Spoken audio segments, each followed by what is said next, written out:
Yo, what's Gucci? You too. You dig what I'm saying? It's Pat Brady in the building, but Pat Brady is back, man, on Marvel's Bluntz with the guys, with the gang, man. My guys, Tone, Torian, what's good, my guy? It was Was good, man. good. Marvel Plus, man. In the Glad building. to be back. It's like I said, Yes, it feels sir. like it's been a while. Like it's been I feel like a reunion, I guess you can say.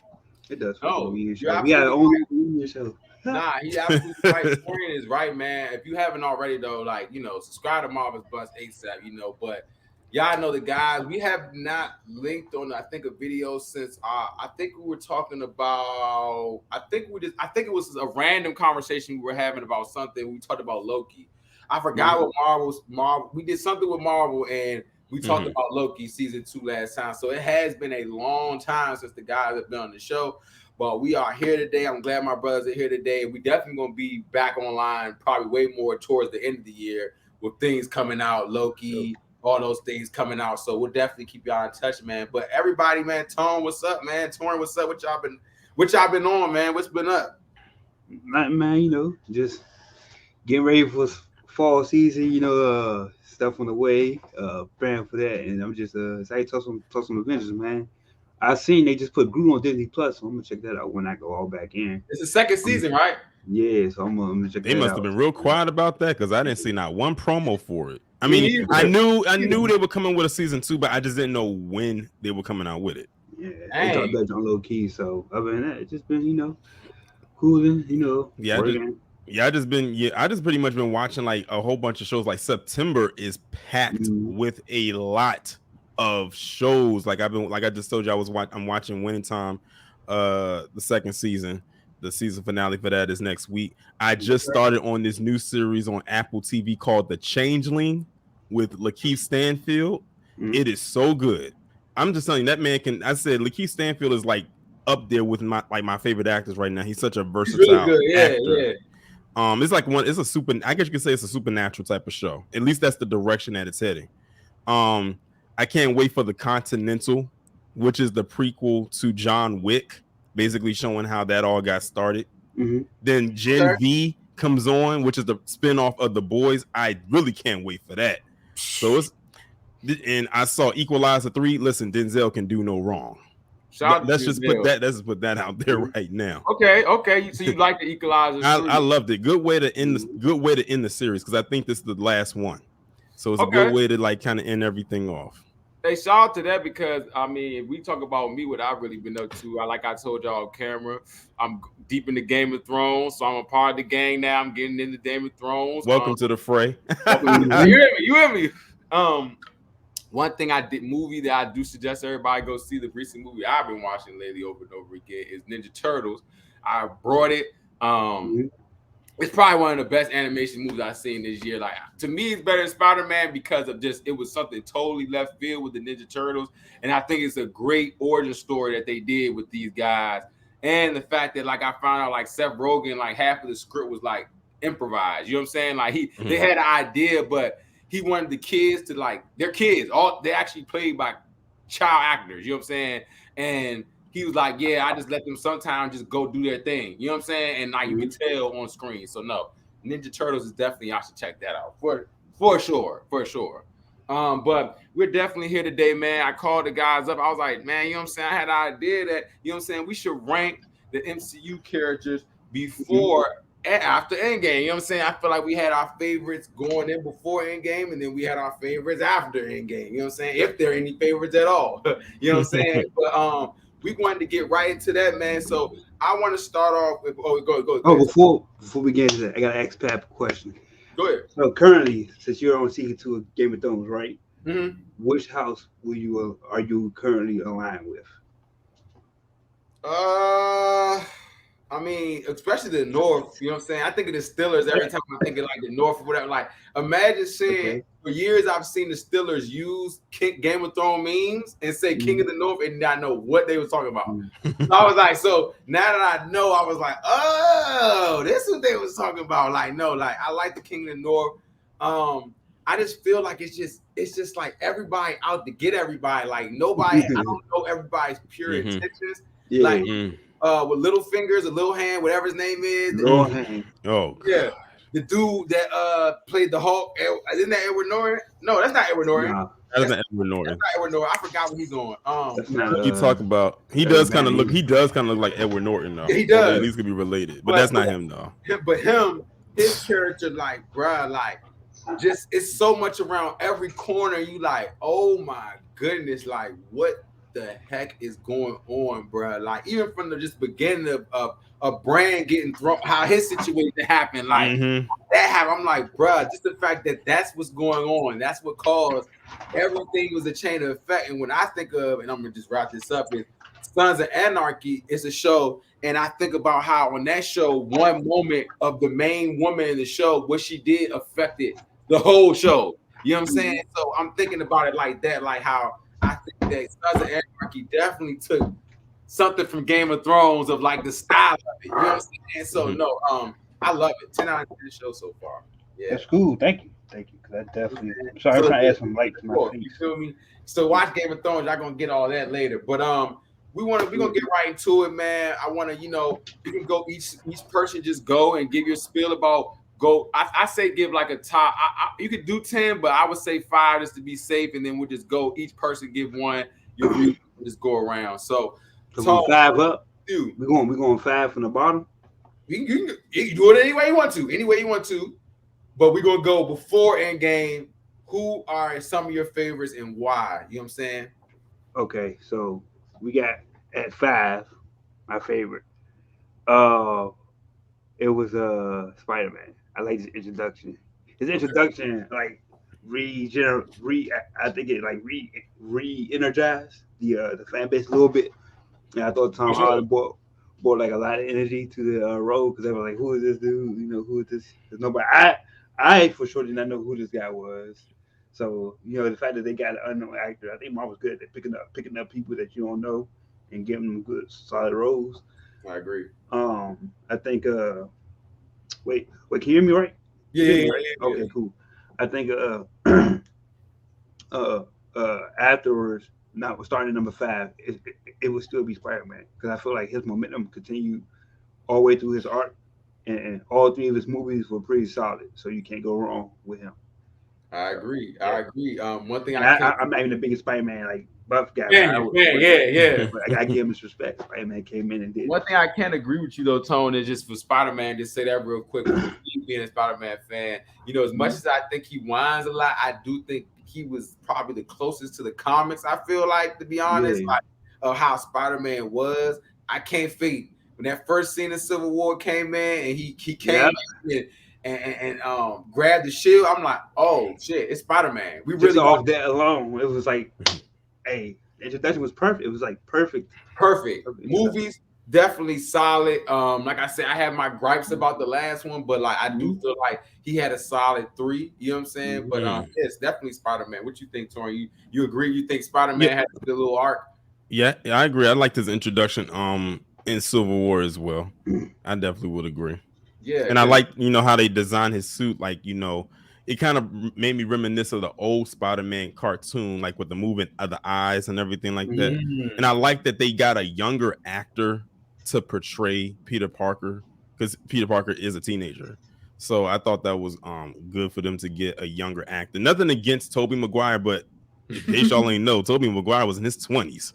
Yeah, playing Peter Parker back in the day. Yes. So well, he was a college student too, though. In that iteration, he was more. No, he was like in his 20s playing a kid in high school. No, I'm saying Peter Parker was like going to college. So he was like. Saying like he was just like older, like he was playing him. The actor was older. Yeah. I was glad they got a younger actor that could like that was in the teenage age because I think Tom Holland was still in his teens when he got casted, so it fit. Damn, that's crazy. You get cast as Spider-Man at 18, not a bird. Like that's so crazy. So they can still pass that off, with him being in high school, even though at 18 he's like graduated from high school and going to college, but he could still pull off a high schooler. I agree. And also what you said too, Tone, like just getting Spider-Man off 18 off Bucks and still act like I saw a picture of him as Zendaya, everybody saw whatever. I'm like, this man acts like he is not our Spider-Man. Like when it's Zendaya, he does not act like she's Spider-Man. You know what I'm saying? At this point, because I was like, yo, you would not know he was our Spider-Man if nobody told you. You know what I'm saying? Yeah. Like, and nobody told you, but you know, that goes to him being like Peter Parker for sure. You know what I'm saying? That Peter Parker as vibe. You feel me? Like of being a fucking dweeb. But Tori, what's your number 5? Which would be your number 5? What would be your number 5? My number 5 would probably have to be. I was going to put this person in number 5, but I think I'm gonna have them in the top 5, but I'm gonna move them up just a little bit. Okay. But if I had to give a number 5, I would have to say Scarlet Witch. Okay. And I say Scarlet Witch because that was a character that I was kind of looking forward to when I saw her like first come into Age of Ultron, to see like how far they would actually go with her powers. And I also wanted to see what she was going to do after what happened to Vision in Infinity War, because I knew at that point she was going to enter into a point of no return after that. And that's it. When or if she does come back, she's going to really go in. And sure enough, that's exactly what she did after she came back, and then after Endgame. But you know when she did after Endgame, we saw the results of that. Yes. And the thing is, we still haven't seen the full extent of her power. Even with everything we've already seen with her already, we still haven't seen the full extent of her power. We'll never see that. You don't think we'll ever see it? And look, if she's on X-Men 97, we might see it. They might throw that in there. You know what I'm saying? But I definitely agree with Tori when he said, you know, like, I guess she was a character to me where I didn't know what she was gonna be on. You know what I'm saying? And just to see that she could really, it's just the fact that she can be the most powerful person in the MCU. You know what I'm saying? And they really like, you know what I'm saying? They made her like freaky. You know what I'm saying? They watched her get like better. I watched her get better over time. You know what I'm saying? Like from going to being, what was it? I think she was terrified at first. Remember when Hawkeye was having that conversation with her in Ultron? Like, yeah, if you're gonna step out, you got to be what you got to be. You got to be an Avenger if you step out this door. And I also can't see anybody else but Elizabeth Olsen playing that role. Like I can only see her playing that role, and I like how she plays that character, even down to her doing the accent and also her doing her hand movements, like how Scarlet Witch does. Because it's like, you know, it's not just in the delivery, but it's also in the mannerisms as well. I definitely agree. So you rocking with Scarlet Witch? You was rocking with Scarlet Witch? Nah, but I did consider her for top 10. But at 5, nah. I'm sorry. I did consider her for top 10. It was just, I don't know. Scarlet Witch didn't hit like I thought she would. Honestly, I thought it was kind of overall that down. Like when you watch me, actually sit there simmer like, but they didn't go full, you know, full on, full ahead. Like guys said, we didn't see the full extent of her powers, especially with them knowing that she probably never get another movie. Might just go ahead and lay it all out. Yes. She kind of showed it. She had iterations of it. Yeah, but you got to go. Madness when she just went through everybody. All the who were they? The Illuminati. The Illuminati, yeah. Bro, she turned Mr. Fantastic to ramen noodles. You feel what I'm saying? Like he literally turned the noodles. No, she was lit though. She was lit for sure. I just feel like she could have been a lot better. Okay, we got number 5. My number 5. I know this is just like actually like number 5. It's kind of weird. I got an honorable 6, but I'm gonna go with my number 5. My number 5 is Agent Carter, and I know that's random, but I really liked her character through how like actually I watched the show. You know what I'm saying? Like the show outside of that. And like she was sneaky putting in work, you know what I'm saying? Like for the cause of what she was doing with like Shield and all that stuff. Like they were putting in a lot of work behind the scenes besides the Avengers.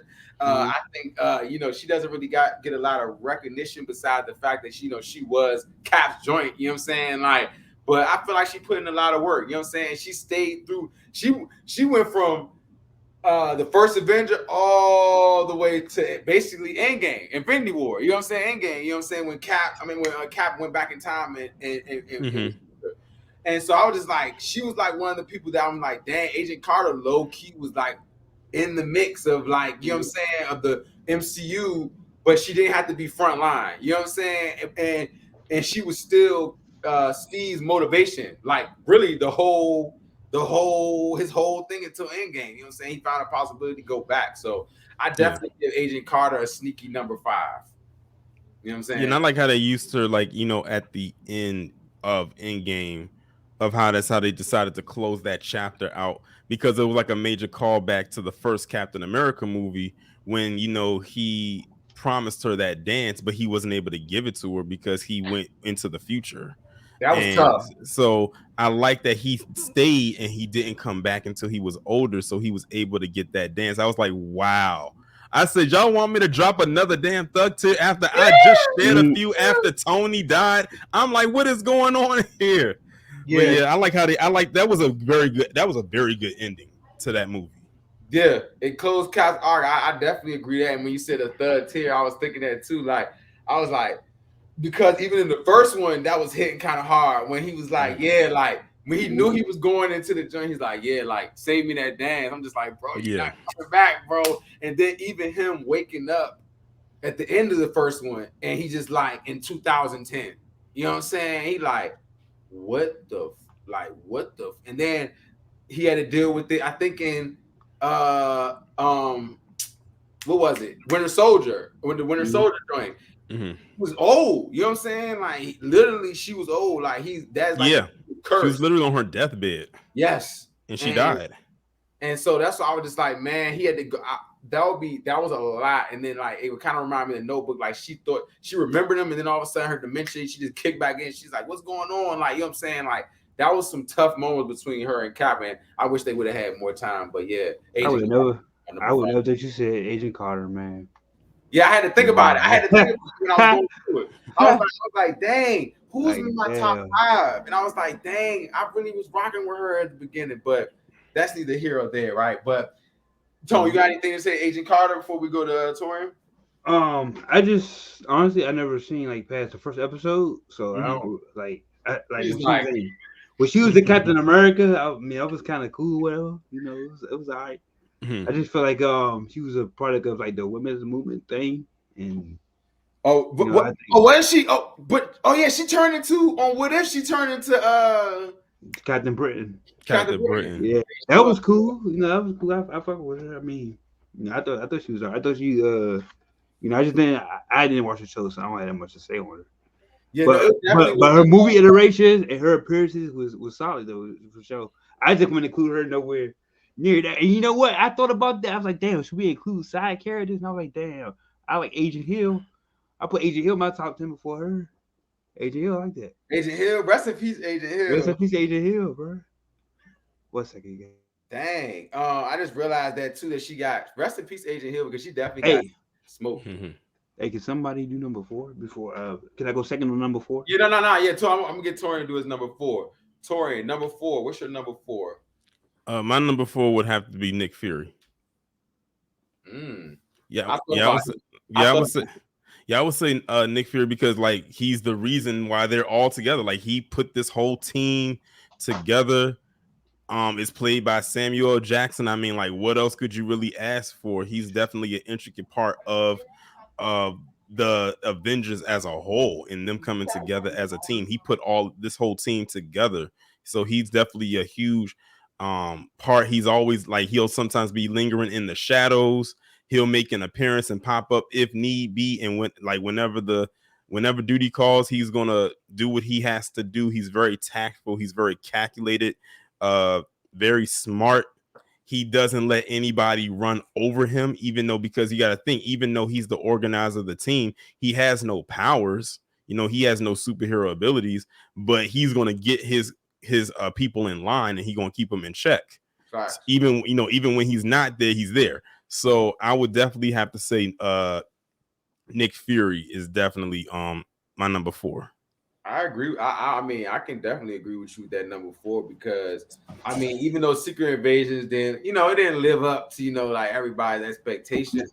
It did make me appreciate Nick Fury more of like what he had to take on with the Avengers. You know what I'm saying? Like even when I think Tyler said to him, he's like, yeah, like what's your midlife crisis? You know what I'm saying? He's like, the Avengers. Like that was my midlife crisis. Like that when I got 40, I didn't get like, oh, I'm about to go on retirement. No, I got had to deal with the world's strongest superheroes and controlling them, and still like when you think about it, like Nick Fury is like Batman, low key. You know what I'm saying? Like when it comes to like the things he does to ensure things go right, like even with the Coulson situation, he took Coulson's cars out of his locker, put blood on them, and then threw it on the table, just like, yeah, like he just died for nothing, huh? What the? I don't mind Fury at 4. Fury at 4 is cool because I consider him for top 10 too. But I was like, No, Bad Boy is definitely number 4. I'm like, cause like think about it. He took all of the Avengers DNA without their knowledge, bro. You feel what I'm saying?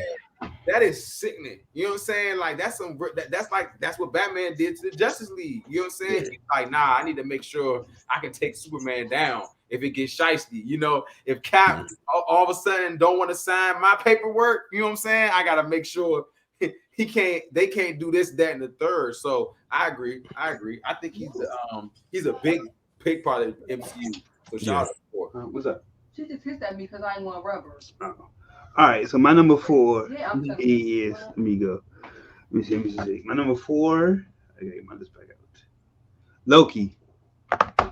That's my number 4. Yeah. Somehow I knew Loki was gonna fall in one of yours top 5, but I wasn't sure whose it was. Because I had to consider heroes, right?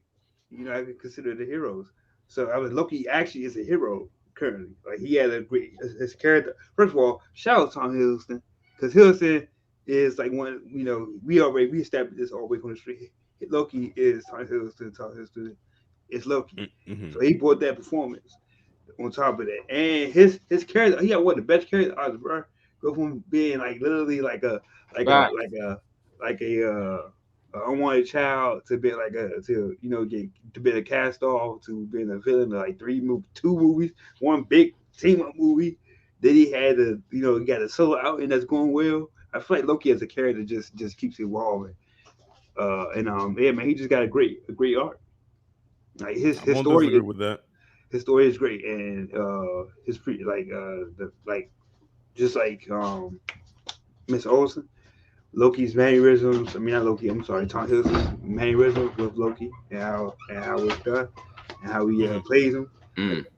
It's just a big factor. So for me, he's number 4. Even though I guess he would be more of an anti-hero now, or so.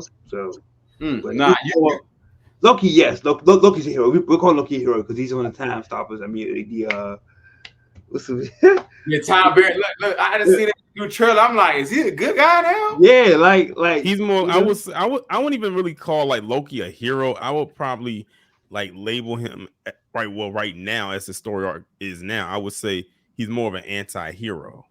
Yeah, that's what I'm saying, anti-hero. But I would still say he's more on the save myself side because he did fight against Thanos, so he does count. No, I agree. And with your Loki joint, it's crazy. When Torian said, yeah, it's gonna be something where he gonna be on some side of like somebody's list. He definitely on my list, but not on the post. I ain't know where to place him, but I had to consider again the post ranking. I'm like, well, yeah, Loki's like the only character. I'm like, I'm gonna go see what he's doing. Like all bucks. I got some Loki sauce from McDonald's today. You hear me? Yeah. They look when you said something, Torian too. You was like, hey.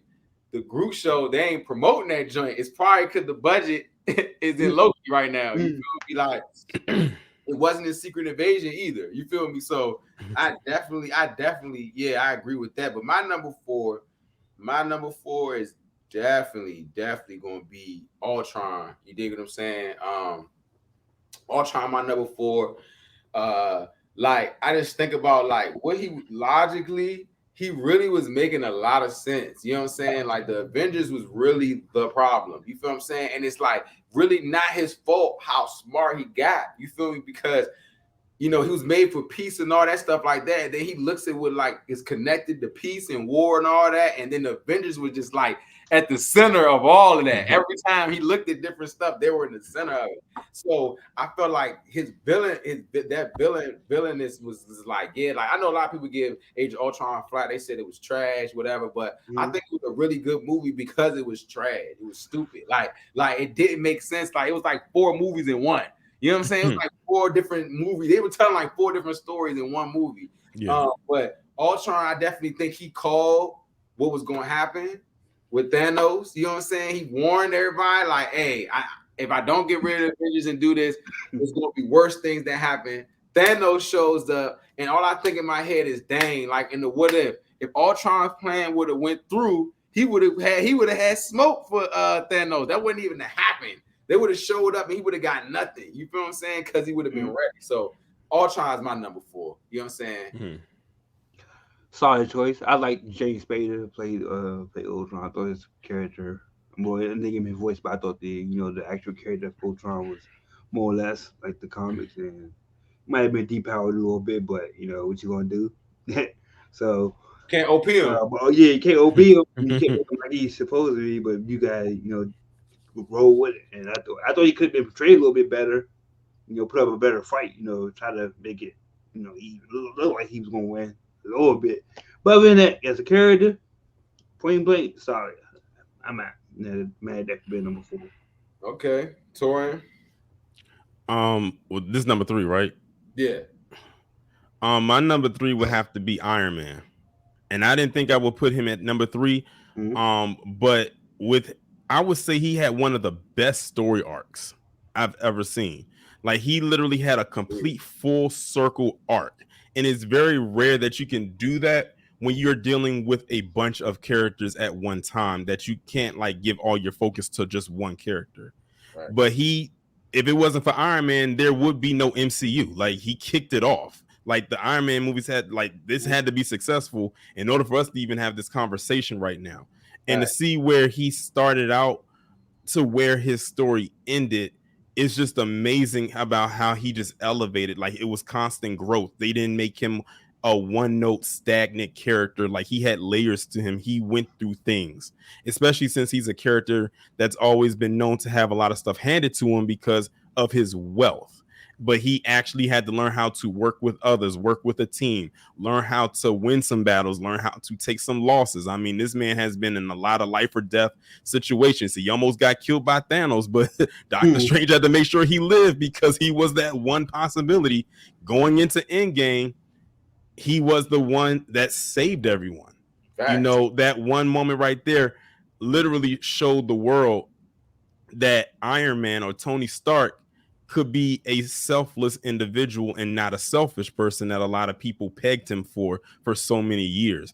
And that scene right there, when he snapped his fingers and said, "I am Iron Man," and he just died, like that whole sequence leading up to when they put the arc reactor into the water and it flowed away into the pond. And it said this shows that Iron Man had a heart, or Tony had a heart. That whole scene, literally, I couldn't even fight back them tears. No matter, I think when I was in the theater and I was watching that movie when Endgame came out, on the day it came out, because I went the day that they released it in the theater, packed full of people of all ages, ranges, whatever. Yeah. I think when I was in there, you could probably hear a pin drop in that whole scene, and people was in there sniffing like they had sinuses. People was blowing their nose because they kept crying like that.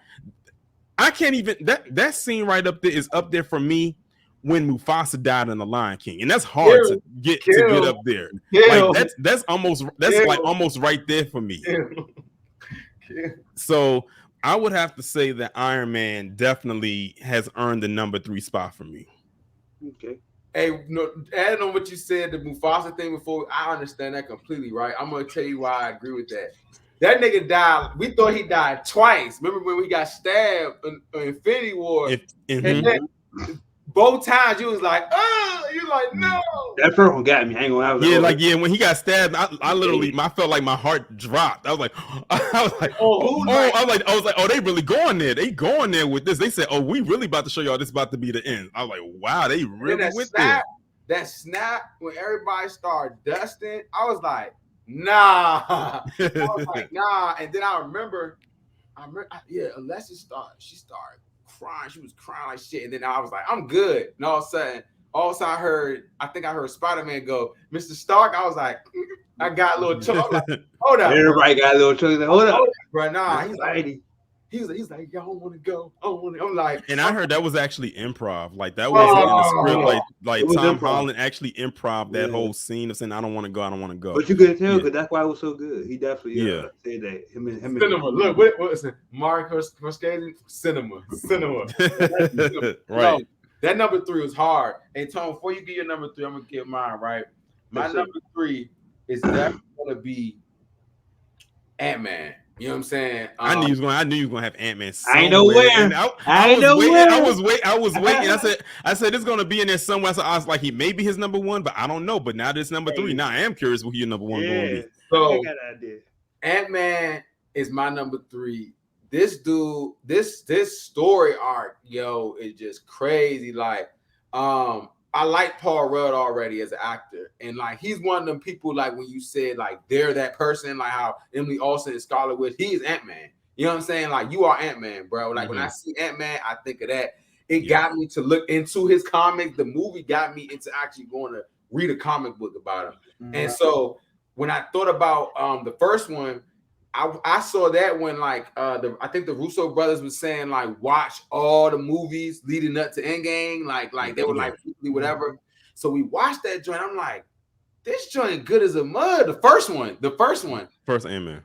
I'm like, I thought Ant-Man and Wasp was good, but this Ant-Man is like that. You know what I'm saying? And the story, his background, it's more down to earth. You know what I'm saying? Of somebody that can't do right, that's really trying to do right. You feel me? And how he interacted with the Avengers, like everybody else. When he's around other people, you just feel like he's the normal guy. Like when they first ripped open the van door on Civil War, and he just woke up or whatever, and he's like, I need some slices. I need some slices. He's like, and when he met Cap or whatever, he was just like, it's a pleasure to meet you. Like he really was like geeking. He talked about that. That was talked about in other movies. Besides that one, like even the Ant-Man and Wasp is like, yeah, how you save Cap, right? He's like that was different. You know, like you know what I'm saying? Like, so I liked the first one. The second one is one of my favorites in the MCU, Ant-Man and Wasp. After I think that was like really like a good side story, and then the end, how they got snapped. You know what I'm saying? I really wish they could have went more into that. Ant-Man and Wasp kind of mid. It is mid, but it's okay mid because I like Ant-Man. I definitely think they should have did way. I think Ant-Man and Wasp should have stayed in the quantum realm. I think that would have been made the stakes a little bit more different. But obviously, we don't know what Marvel was doing. But that's my number 3, Ant-Man. Which I think, man, y'all rocking with my number 3 though, even though y'all thought it was gonna be priced higher. Probably. I really thought, man, it was gonna be number 1 for you because I know how much you like Ant-Man. I got Ant-Man. My heart is in my top 10. It's in my top 10. I'm not gonna. I thought about like Ant-Man belongs in the top 10. But what's your number 3, Tom? What's your number 3? It might shock some people. My number 3 is Thor. So I feel like that's a shocker for me. Okay, it is. I wasn't expecting that. Was it too low, too high? Too high. Yeah. Too high? You know what? I think Thor I went back and forth with, but because I love the mythology and stuff side so far, that's mainly why him and Loki placed in my top 5. But the actors that play them, you know, they brought that life to them. And Thor, you know, him specifically, I thought his portrayal in the MCU was more or less like on point. A little bit of depowering, but it's cool. Like I said, what can you do? Him and Hulk are literally so powerful that they couldn't appear in Civil War. So because it was like tip the scales, tip the balance, or whatever. So that you know, him as a character, bit almost pinpoint to the comics is how I liked it. And then shout out Chris Hemsworth, man, because he played the shit out of him. I don't know if he's gonna ever act again or whatever's going on with him, but yeah, you know, I think he did a great job as Thor and brought some life to it. And his character arc too. I thought his movies, more or less, he should have been taken more seriously. Yeah. After he had a lot of momentum with Ragnarok, had a lot of momentum, and if they had made a 4th one, you know, you know, they got Christian Bale to come play Gore, but they didn't really like. What a waste! Dude, they didn't really do much with it. Like when you think about it, it's like, yo, like this was actually because they tried to make it a love story and do the first romantic comedy. They was like, here I go, here I go, change Yep. You know, Thor's best moment, in my opinion, was when he came into Wakanda in Infinity War. Oh my God, that was the time. I said when I saw that was Thor. That was the Thor that everybody has been wanting to see. Like when he talking to the older Thor, I like that. And even when he threw Stormbreaker at Thanos and it landed in his chest. Yeah, so big moment, high moment. He had a lot of great moments though. For all his I guess the movie's low points, he has a ton of high points, especially in the big team up movies. When he's like, I feel like when Thor is like in the Avengers movies, he's good, but on his own, it's like he needs more support. Oh my God! There's also how they write him too. He's his best when. Thanks a lot, Taika Waititi.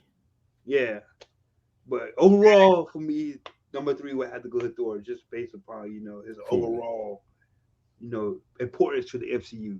Because you do need the God of Thunder, you need that mythical powerhouse figure to bring in, and I think it was like how they brought him down to earth, how he made him more grounded. It was like they tried, but definitely Thor 2 by far bottom 2 Marvel movie still. No matter I don't think I know anyone who liked Thor: Dark World. Nobody. I don't think I know anybody who liked that movie. Yeah, not even it's for most people. It's not even at mid level. Like it's skippable. It's on the floor. It's skippable. If you try to watch 1 through 30, that's the one movie. Like what movie can you skip? Dark World. I definitely agree with that, man.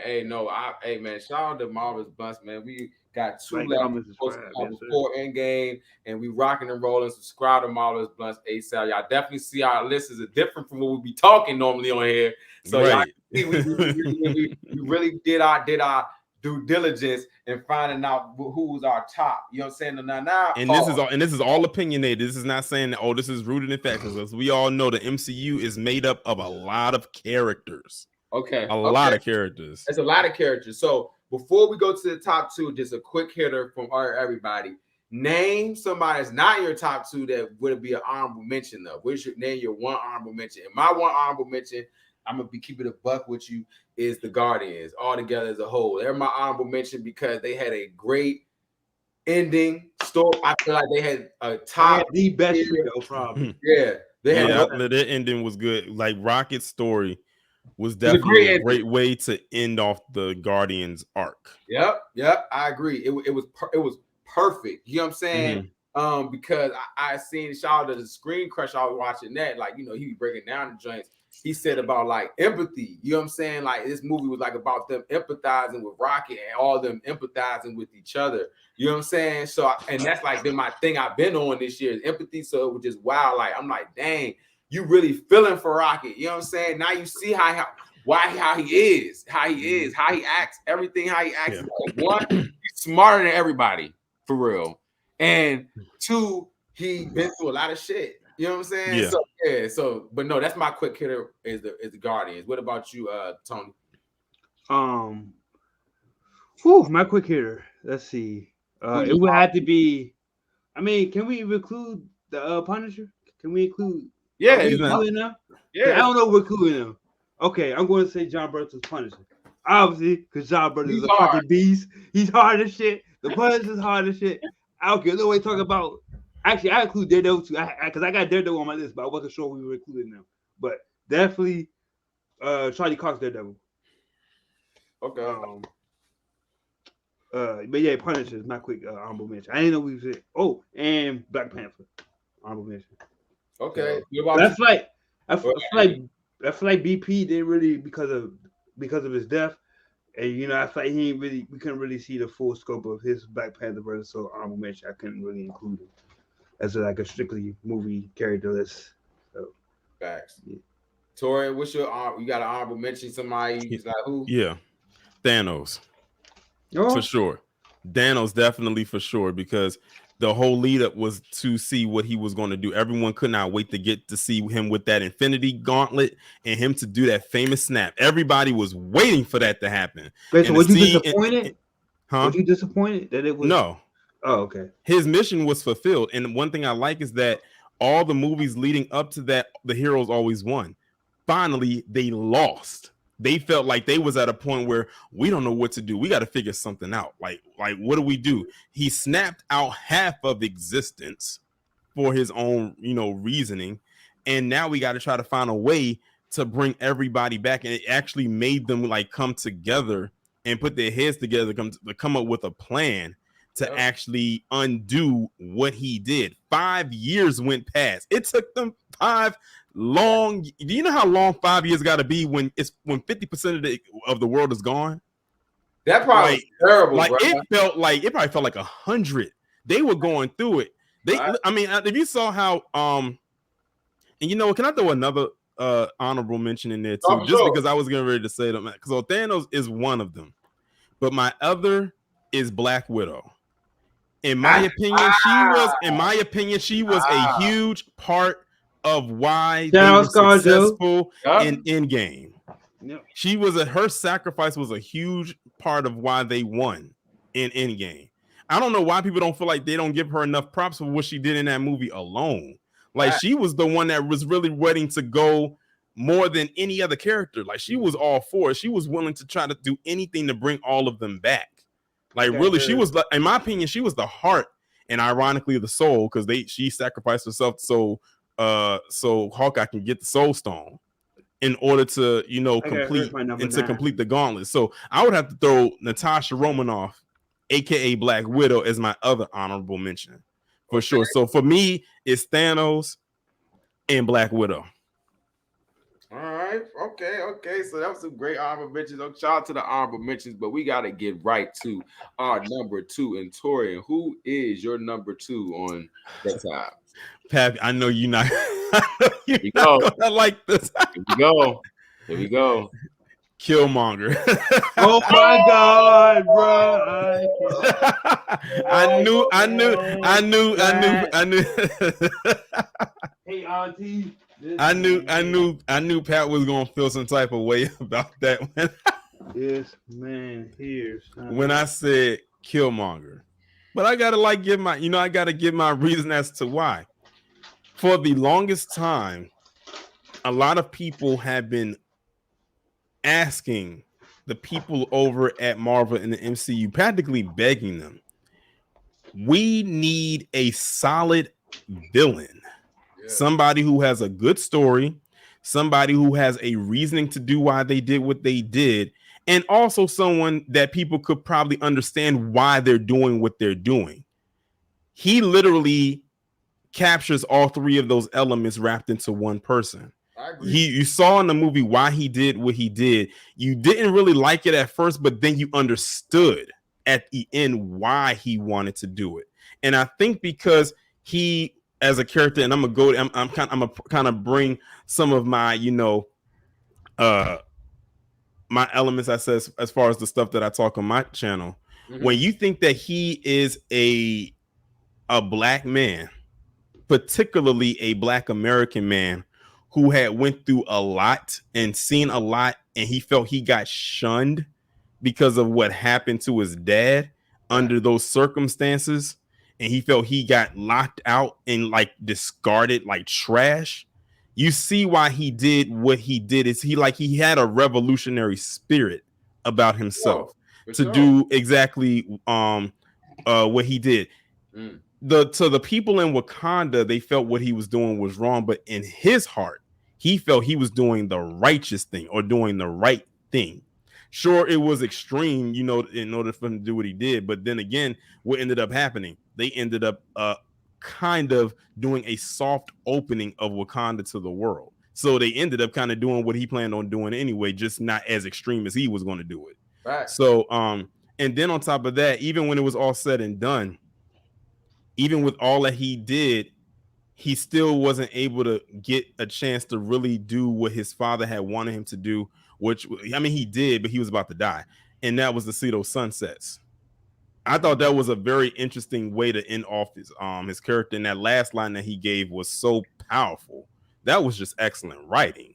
So I really did enjoy the Killmonger character. I knew you was gonna feel some type of way because I know how you feel about Michael B. Jordan, but you gotta admit Killmonger was one of the best MCU villains to date. Okay, so look, I'm gonna say something, right? I'm gonna understand what you said. You know what I'm saying?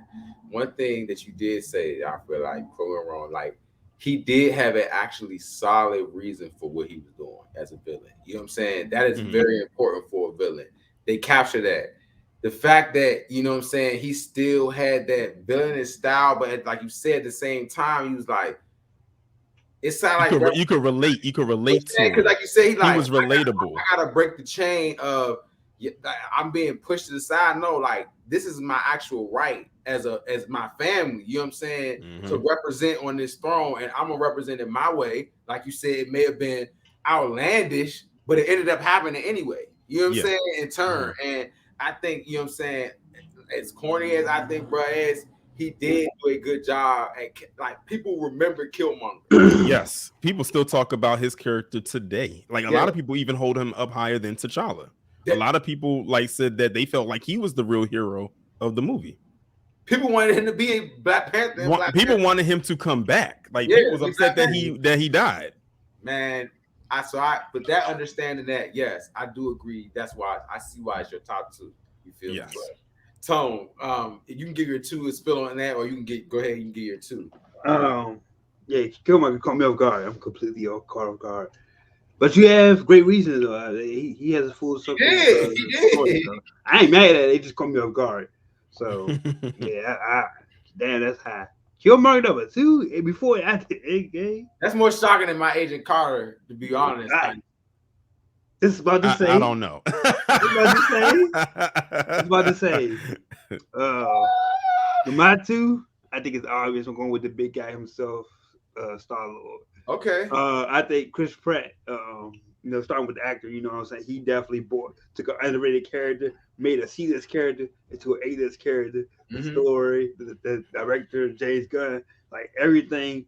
Like y'all already know my love for Guardians, so I'm not gonna keep rehashing it. But Star Lord was like the one top was a top tier character from start to finish. I feel like he didn't lack. I feel like his arc was fully completed. You know, he went through his highs and his lows. He didn't get his girl back, but it's okay. He got his team back. That's all that matters. It's okay. And the only negative I can say on the Guardian, the Star Lord front is damn, I just had it in my head and I lost it. Oh, the way that that he got back to Earth. I don't know if he's going to be part of the Avengers full time, but I No. just can't wait to see what he does next. The Time. That's the only thing. I think legendary Star legendary Lord Star is Lord, returning. I just can't wait to see because they got to be hyped though. If he gets a solo movie, I'm down for that. I'm not going to fake. I'm gonna be down for that. Facts. But yeah, man, he's just a C list to an A list man, and everybody like just everybody can like this character. Like no reason why you can't like him. You can find Well, little I can give you one reason. Well, shoot. That BS he did in Infinity War when he was getting the gauntlet. What's Oh, people was hating Star Lord after that, and for good reason. They almost got the gauntlet off. How could you forget that? I didn't forget it. I just choose to ignore it. I mean, like, what would you do? Like he did. Yeah, like what? Like, I mean, I think I would have done it. Honestly, I was like, I can bring you back. I got the gloves. Like, I got the whole thing. I realize you don't talk about that a lot. It's like when he seen that touring, he just was like, I just that's crazy. That happened. Yeah. Yeah, that happened. Yeah. That's how we got the Endgame. Wow. I literally, yeah. I always omit that. Everybody got those moments, man. Okay, so I rock with your two because that's your guy. You know what I'm saying? And like you said, I agree. He did go. They did turn the Guardians up. Like find a stronger character, and he lays his own team in every movie. Lay his own team with other characters. Like, come on. I agree. Honorable mention. Sorry, random honorable mention. Gamora. Shout out to Zoe Saldana that he played.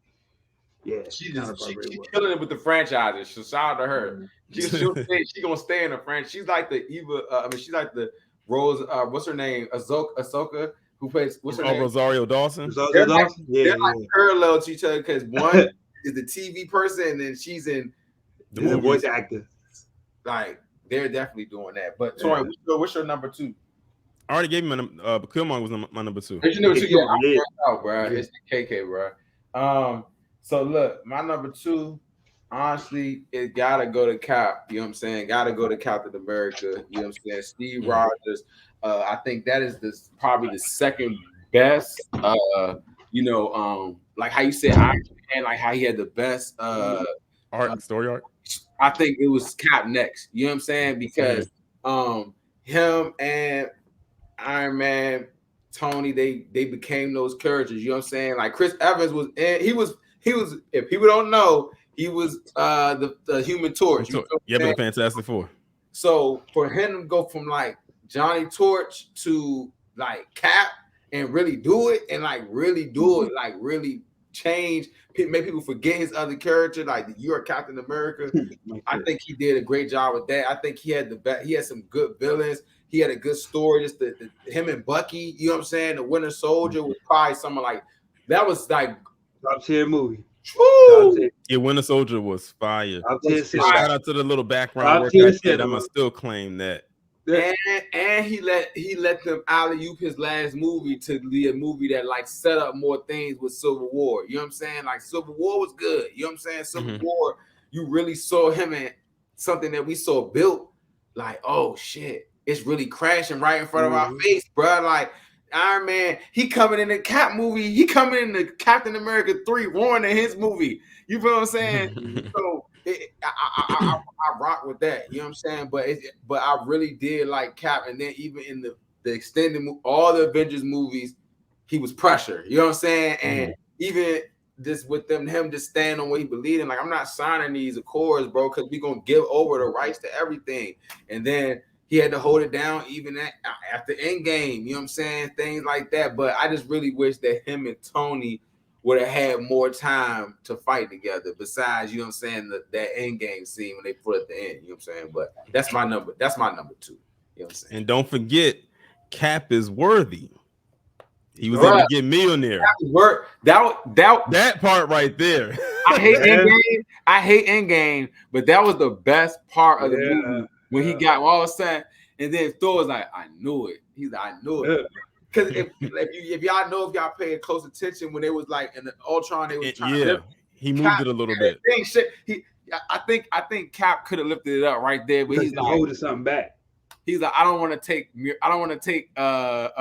that was the payoff right there to show you that a little bit in Ultron 9, he was able to move it a little bit, and then in Endgame for him to not only hold it but to make it come to him. Yes. So that was the payoff right there. When that happened, I swear the theater I was in literally jumped up and down. I saw popcorn flying everywhere like confetti when that happened. Like, I kid you not. Like, that whole movie at that time was a moment in itself that has etched itself in stone, that if you were not there, you missed it. You will probably never get another cinematic experience like that for a long time. Nope. You had to be there to experience that. Nope. It was an experience for sure. That was our Star Wars. That was our Star Wars. You know what I'm saying? Yeah. For real. Because you gotta think, this is 10 years of build up to this. Like, a lot of us, like for me, when this thing started, I was in college. I was in college when this thing started. Was that 12th grade? No, not 12th. That was 12th grade. Yeah. 12th grade, right? Okay, yeah. Started 12th grade. It was it started my freshman, no, not my freshman year of college, my sophomore year of college is when Iron Man first came out. So, and then, yeah. I say that's on number 2. Can't go wrong with that, and that's America's ass. I ain't mad at it. Oh, man. Good God. America's ass. Let's get to these number ones, man. Torian, who is the number one? I need to hear this. I gotta do it for the culture. I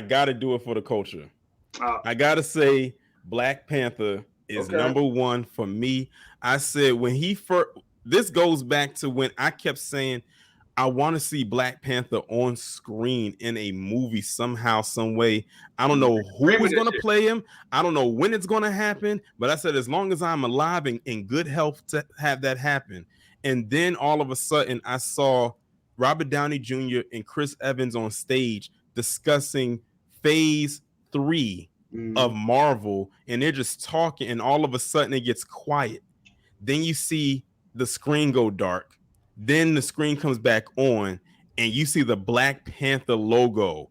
And when I tell you, I screamed so loud, like I was in that audience, because I knew, I said, yes, my dreams are coming true, that this character is coming.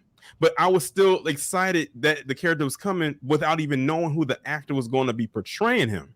And then all of a sudden, they said, okay, the person who's playing Black Panther, he's here. Then they opened up the curtain, and then Chadwick Boseman walks out. When I tell you, if I could have ran out of my house and did a lap around the block when I saw that, I was so excited because I said that is perfect casting, because I had seen a lot of Chadwick Boseman material before that point. A lot of people weren't even familiar with who he was. I wasn't until that point. I had seen a lot of his work leading up to that point, and I was telling people, everyone that I knew, I said this role is in good hands.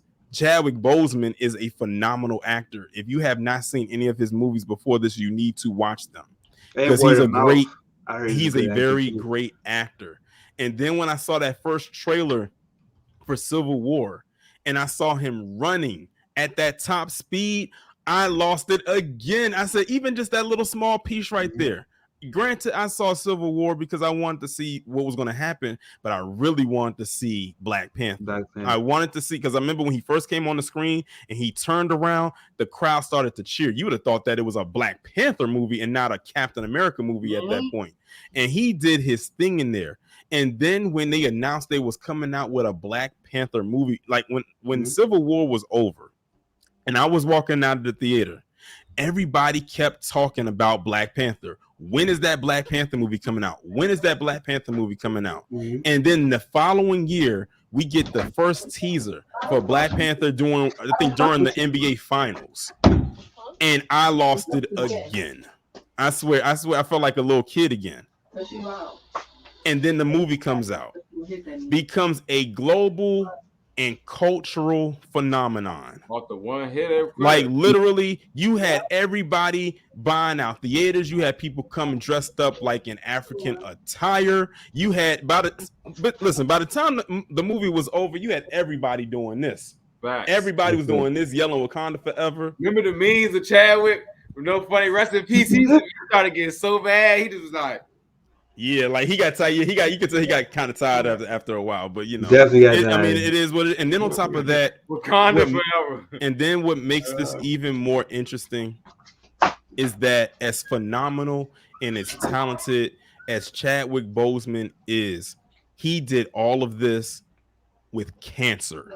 Facts. We did not know that this man had cancer, portraying such a physically demanding role. And he was able to pull that off, and we did not know.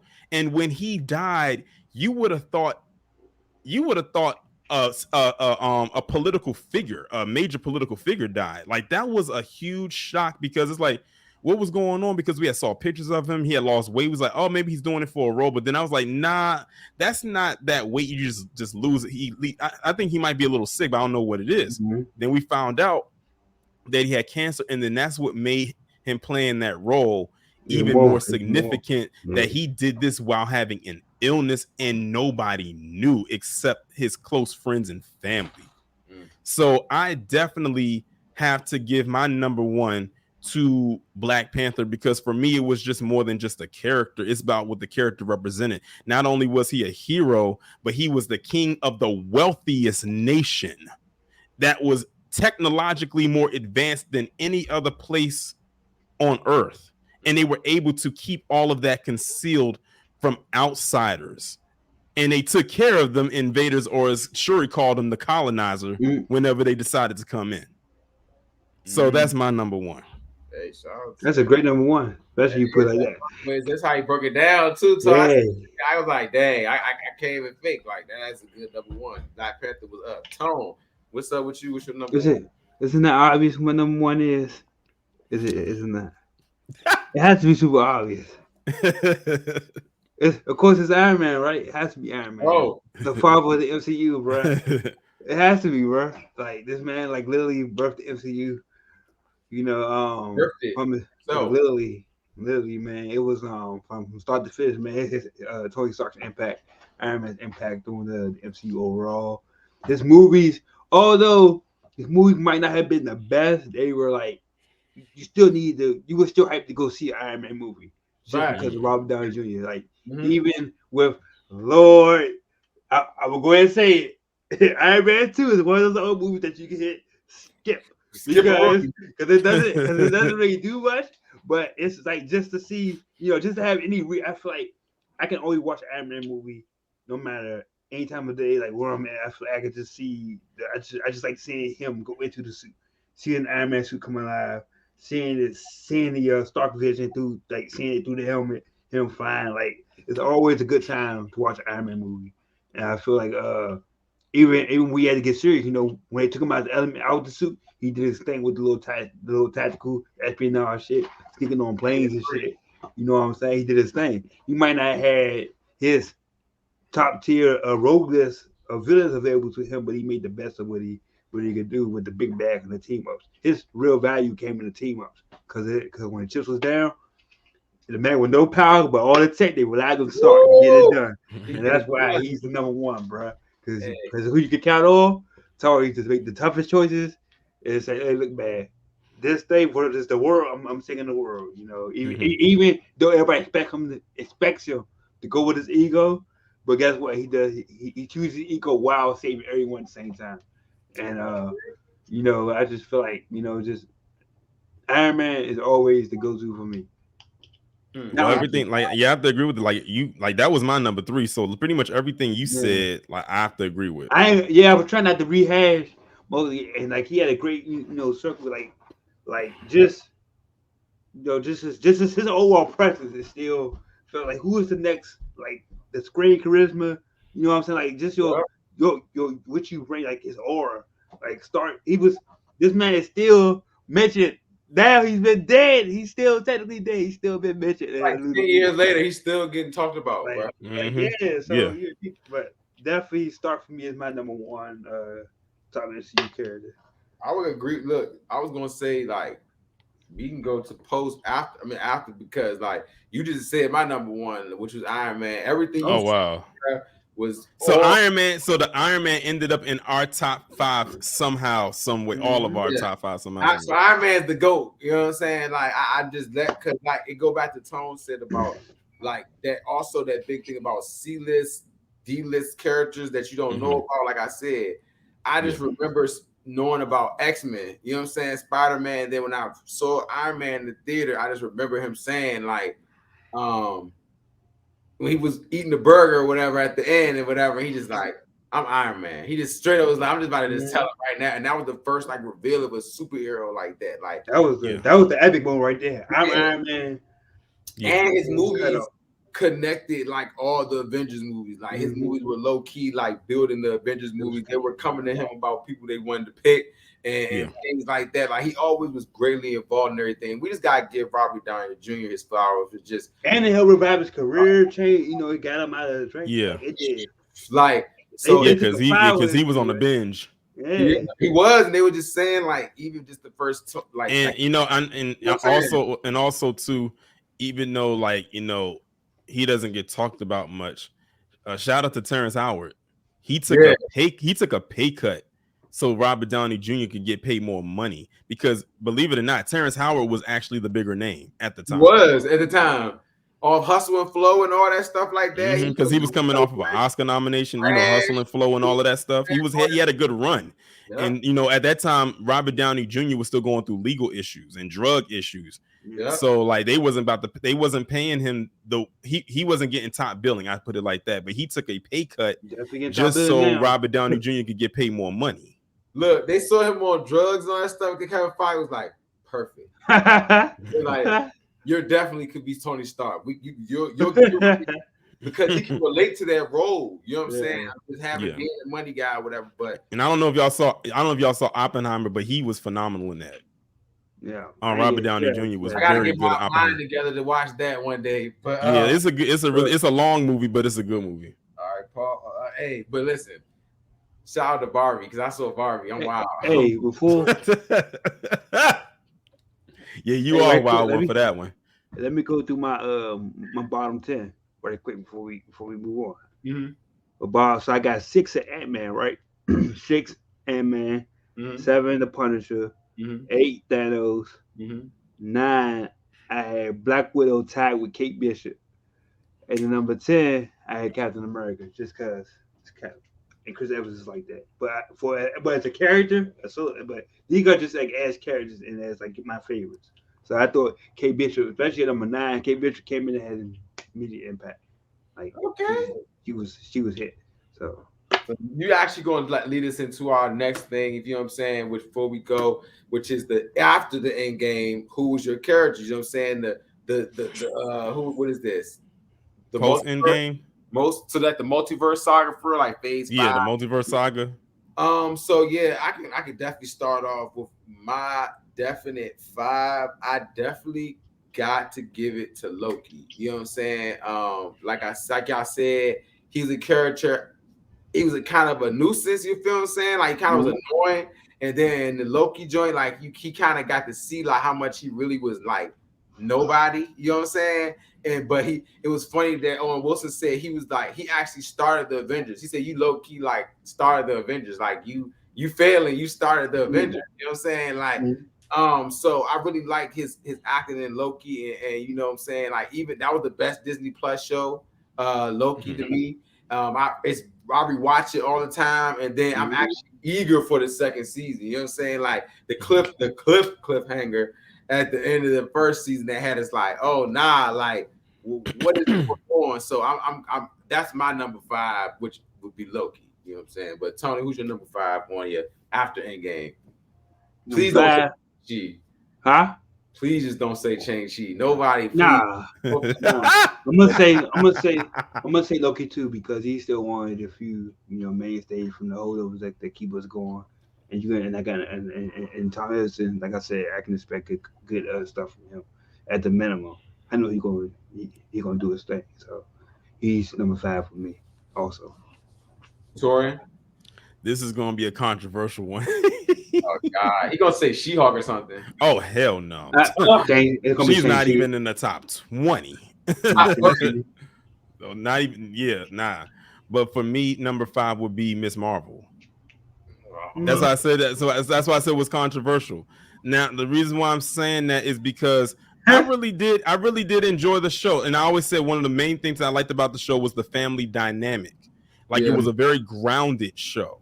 And what I liked is that the actress that they got to play her, she's really invested into this character. Like she really portrays Miss Marvel or Kamala Khan the way that she's supposed to be. As a matter of fact, they just released a Kamala Khan Miss Marvel comic, and she wrote the whole comic. Dang. Like she wrote the whole thing. Like so she's really, and that's what I like, that they cast people who are invested into the characters and they're not just doing this for a check. So, and you can tell that she was really invested into this. I like that they got a character that's around the age, sort of like the Tom Holland effect with Spider-Man. They got someone young to play this character. That way, if the character continues to go forward, they can play them a little bit longer. She was very charismatic.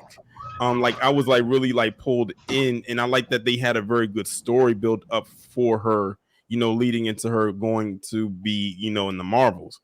I like that she it was something else that I really liked about the character. They didn't make her a unbeatable person. She had to struggle. She actually had to learn her powers. She actually had to learn how to use them. They didn't, it's not like she just got put that bangle on and all of a sudden she knows how to do every single thing. Like she, even with that on, she still struggled and had to learn how to use it. And I was like, now by the end of her using it on this show, she's gonna be a beast. And I said, if she gets that second bangle in the Marvels, she's gonna be she's probably gonna be a monster. So I would have to say that I put Ms. Marvel as my number 5 post Endgame. Okay. I said it was gonna be a controversial one Miss Marvel. because I knew y'all was going. Oh God! I thought you said Captain Marvel, but Miss Oh Marvel. I'm not no! mad. Yeah, I was Oh, like Captain that's what I Marvel. said. I was like, as long as that's Yeah. the other one, I was like, Ms. Marvel, all right, Yeah. whatever. Like, yeah, I can see that. Definitely, I can see that. But what's your number 4, Tom? What's your number 4? Number 4 is going to be Ant Man because he's a connector. Like he's taking the role of like Iron Man. So I guess this movie is like the connect movies to start the new sagas. And he Oh yeah, introduced Quantumania. Kang, of course. Kang is here to play, so he gave us our next triple arc movies. And yeah, and Ant-Man's a cool character, man. Like Paul Rudd again.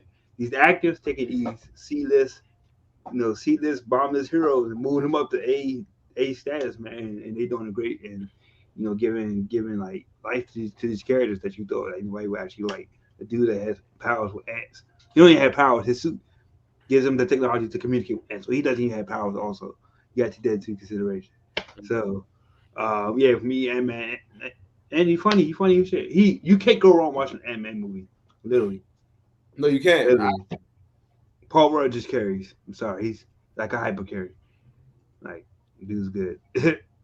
Hey, shout out Ant Man. Hey, I agree. You know, I agree with that. Like I said, he just does that motherfucker. Yeah, that's my number. That's my number 4. Definitely agree with that. Toy, what's your number 4? My number 4 would have to be the High Evolutionary. He was hard. Yeah, going back to again another great villain, and like I said, MCU tends to be lacking in that department, but he was a really good villain. Like he played. And I think when we was talking about that when we was on the review, like how I was saying he was so convincing as a very menacing, calculated, maniacal, mad scientist. Like he, like when he was going off on them, like when they was in the cage, I was like, dang, like they're just little animals, and you going off on them. Like he was spazzing out. 1349. I just see yeah, like it was to the point where I'm gonna admit, like if I was on a set. And this is how I had to act alongside him. Mm-hmm. I wouldn't even be acting like I was scared. I would probably be legit shitting my pants right now. Like just like at that moment, because he went like that part right there. I was like, yeah, he's acting. Like he was going crazy. Because the thing is, he came off so calm at first. But then when he went off on them, I was like, where did this come from? But yeah, I really did. I like the High Evolutionary in the show. I even liked his powers and everything because they were very aggressive. Yeah. Like it was like one of them things like you blink and you gone, like type of thing. So I really did like that. And I also like that it was that they had the final like fight between him and Rocket. I like that they did that because I said I would have felt some type of way if any of the other Guardians, like say Star-Lord, would have did it because it's like you have no connection to him. Yeah. Let that be Rocket's, let him do it. And I like the fact that Rocket tore his face up. He went up there, he's like, I was like, damn. I said Rocket got gruesome. But yeah, I would say the High Evolutionary is my number 4. Rocket made the blicky out of scraps. He made it, man. Yep. I agree with that. High Evolutionary. He was number 3 High Evolutionary. He said C-13. Why are you thinking? He got into it though. Yeah, he definitely got into it. I just think Guardians of the I got the sweet. Hey, the Guardians of the Galaxy Steelbook case is sweet, y'all. It's sweet. Oh, it's nice. Okay, yeah. Shout out to the Steelbook. King right there. Yeah. I like that. I like that number 3, man. I like that number 3. Tone, what's your number 3? Number 3 is Doctor Strange.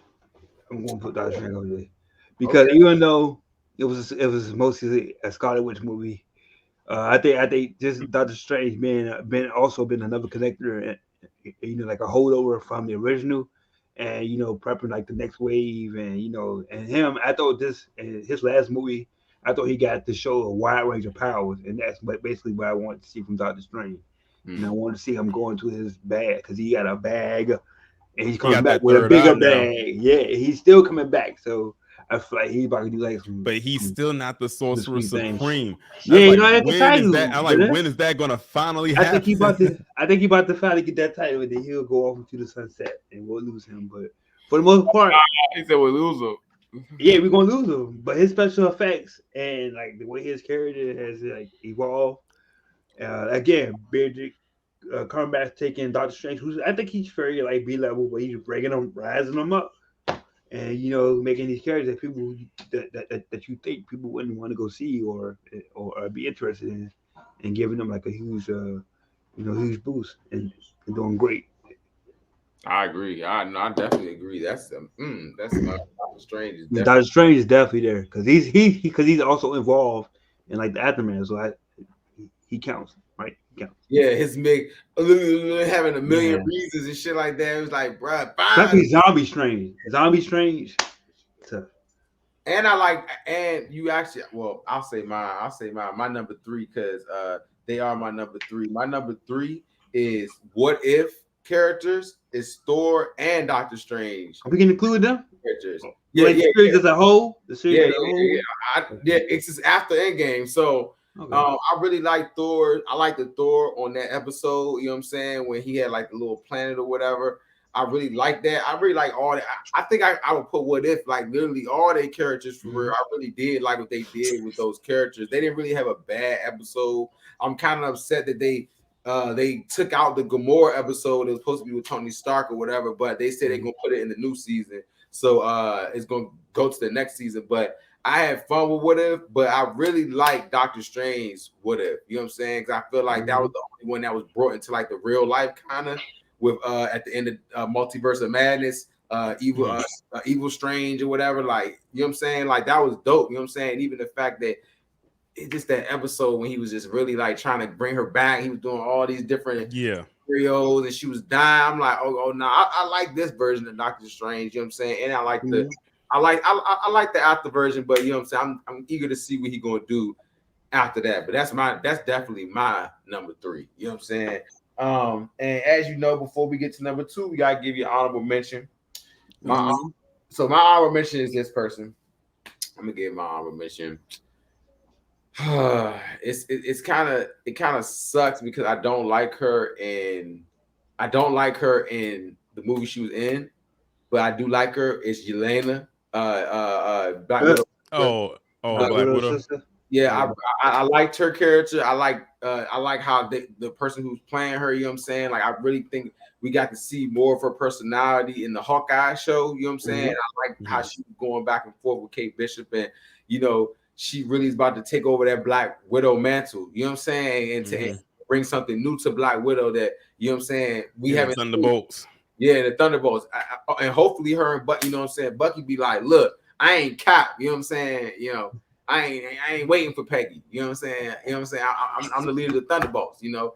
And even the Thunderbolts, like you said, that's gonna be interesting just seeing Red Hulk and Harrison Ford. They're gonna throw him on CGI immediately. You know what I'm saying? Like, he gonna be Red Hulk immediately. They're not gonna even wait on that. You know what I'm saying? Red Hulk is gonna be a president. That's how he's gonna be, just so they can have his face and all that already. But that's definitely my honorable mention. My honorable mention. And I'm plucking them from a group, so I'm only like they're part of a group, but I'm only talking about this one person in that group, and that's Makari from Eternals. I knew it. I knew it somehow. I knew you were gonna say that, bro. As y'all know, I really liked that character. I knew somebody gonna break up. They actually did the speedster thing right with her character, and I like the fact that I like the fact. Yeah, I like right. I like the fact that they also used a deaf actor to portray that character as well. But I just really like the sequences that she had, even though she didn't have that many scenes. But you got to admit that last scene when she was going head up with Icarus, when they was on that island, she was going in. Like, she was dodging everything. Like, she was like, pum, pum, pum, pum. I was like, like, that was probably some of the best speedster sequences I've ever seen. And I'm looking at them like, too bad the Flash can't get this right. And the Flash is like the OG speedster. So, like, but I really, really, really did enjoy her character. And I said, honestly, if I don't see Eternals for anything else, or the second one when it does come out, whenever it comes out, is definitely going to be for her character again. Because honestly, I really didn't know anything about who the Eternals were. So this movie kind of gave me a little bit of insight, because it's kind of hard when you introduce some new characters and you can just kind of throw them all into one movie. Like, unlike the Avengers, they had to do individual movies and then give them a team. This one, they just kind of just threw them like right up in here. But I really, really liked her character, and that would be my honorable mention. So you have any honorable mentions before we go to two? Yeah, this is for you, Coots. Shang-Chi. Oh my God. I'm just joking. I was just joking. I'm just joking. If Coons was on here and Shang-Chi probably his number one. Hey, nah, I'm just joking, bro. That would have been his number one. He would have had a whole explanation why Shang-Chi is number one. I'm gonna clip this so he can definitely see that. But Shang-Chi Shan. definitely my honorable mention is Adam Warlock. I'm a fan of how of his whole appearance. His he about to be in the Guardians if he continues. He definitely surprised me with his introduction to his character. Definitely power scaling off the craziness. He clearly not to be fucked with. He hasn't even been born fully.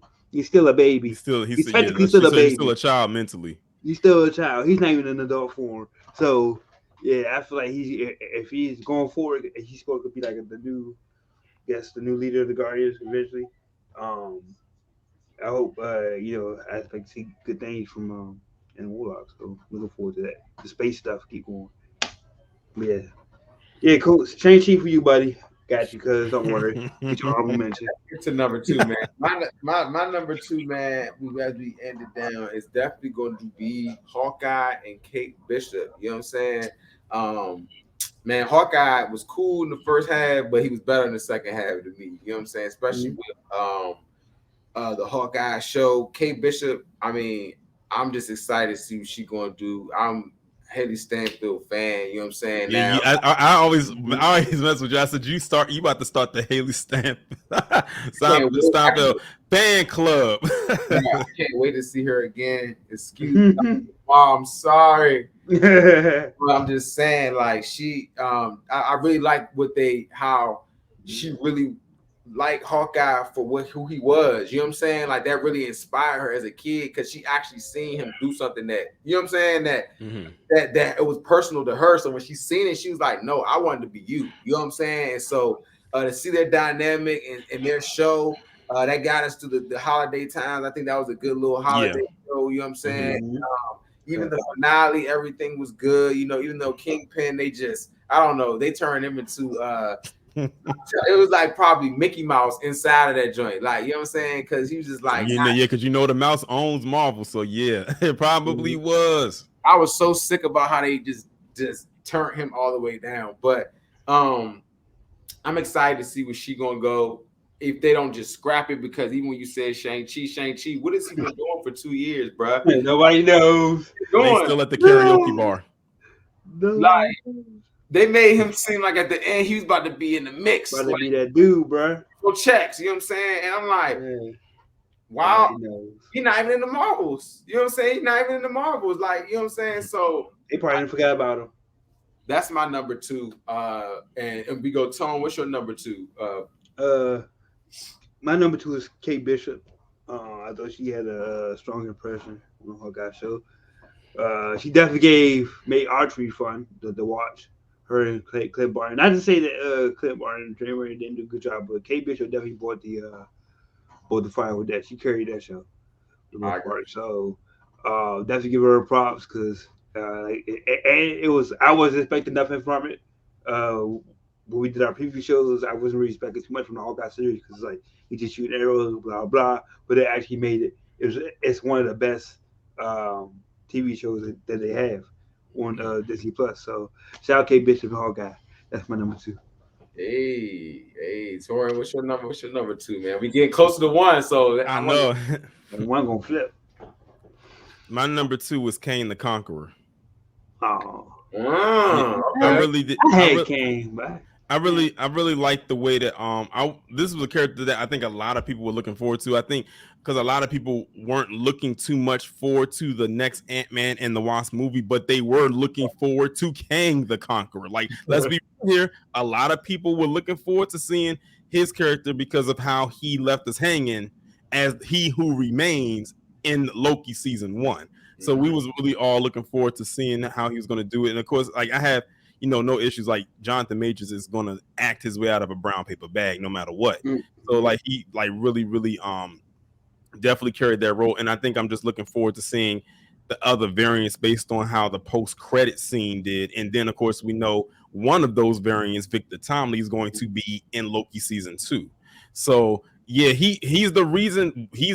Kang the Conqueror is the reason why this phase is going to going, because it's really going to circle around him. I mean, think about it. Well, whenever they do it, he has a whole movie that's called the Kang Dynasty.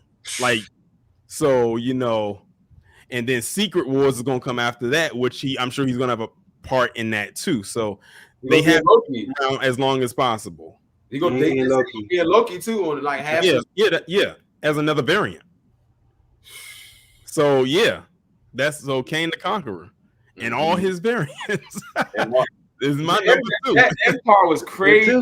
Dude, they were just going crazy in the jump. I'm like, hey, yeah, like all his variants. That's crazy. Mm-hmm. I agree, man. No, man. As we go before we get to number 1, man, like I said, I can't wait to get my number 1. Subscribe to Marvel's Bluntz, man. ASAP Rocky for all the guys, touring, Tone, you know what I'm saying? We got the Loki show is coming soon, so y'all definitely be on the way to see that. And we definitely going, y'all know we're gonna be on, we gonna be on that because it's a Friday series too. It's a Friday series. It's a Friday series because it's coming on the 6th is a Friday. So yeah, I'll definitely be doing Sunday shows. Try to do Sunday shows for sure because I'll be off Sunday. So yeah, but subscribe to Marvel's Bluntz. But number 1, Torian, your number 1. Who is your number 1? Okay, my number 1. Now this character, I know we're doing MCU, but they're not. I would say they're not in the MCU. I'm gonna say not in the MCU yet. And I have to put this person as number 1 because their movie was fire. What? Miles Morales. Ooh. Definitely. Across the Spider-Verse is in my top 5 movies this year, and it ain't moving out the top 5. I can dig Listen, one of the best sequels ever. I mean, one of the best stories ever, and not just on his character, but also with Gwen Stacy's character, you know, kicking it off. Like at first I was wondering like what kind of movie we watching. But when they brought him in and him going to that realm with all the other different spider people and him trying to alter things so he could save his dad, and then things go crazy and all types of stuff like that. And I like one thing that I liked is that when he was going against Spider-Man 2099 and they were saying you can't do this, you can't alter what's going to happen, he was like, no, I'm going to do my own thing. I love that line because here you have this character who's always being told what direction to go. He's always being pushed in ways that he doesn't want to go. And finally, he's standing on his own 2 feet and saying, I'm going to do things my own way. I don't know if that's going to work out the best for him, but that makes a good story because, you know, with how it ended, he's now in another reality that's not his own. And now he's got to figure out how to get out of there. And now he sees himself, but as the Prowler. So, yes, Miles Morales. And on top of that, that Spider-Man 2 game is coming out too. So, so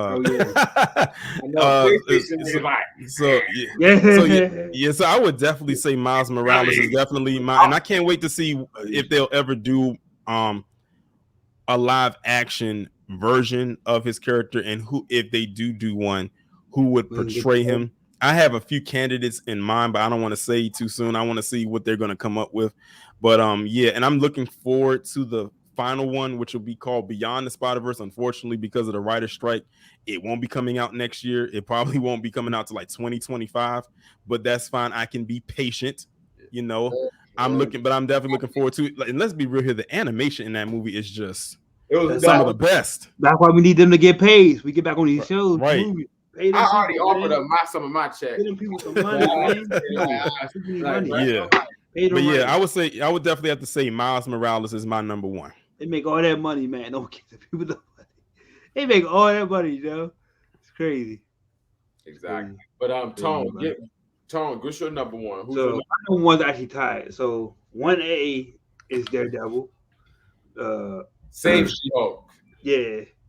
Like I can't wait for his show to debut. I feel like it's gonna be lit. You're gonna be waiting a while because they took it off the schedule.